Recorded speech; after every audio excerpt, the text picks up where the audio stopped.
Imagine you have an array of closed intervals, which need to be joined with another interval, but the now resulting array cannot have any intersecting intervals. So we have to unionize where possible. So for an array containing the interval 1 to 2 and adding 3 to 4, we would get both intervals in the resulting array as they are distinct. But if we had the interval 1 to 3 in the array, the resulting array would only contain the interval of 1 to 4. Now let's look at these other intervals.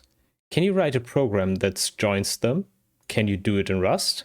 This is the task of a Kyu6 codewars kata called union of intervals. Pause the video here if you want to think about the kata for a second.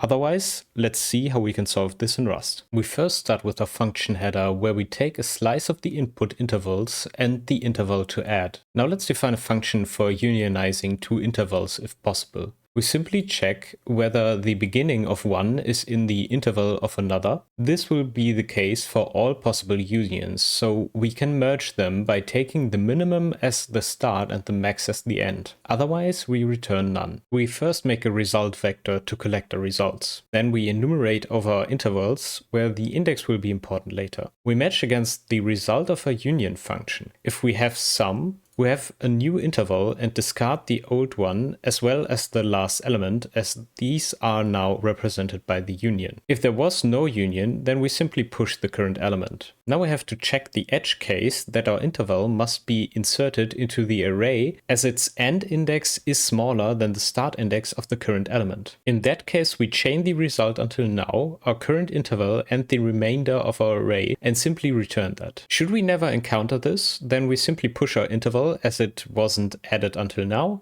and return our result. And this is how you can do it in Rust. Let me know in the comments if you are interested in a more detailed breakdown or a specific kata for my next video.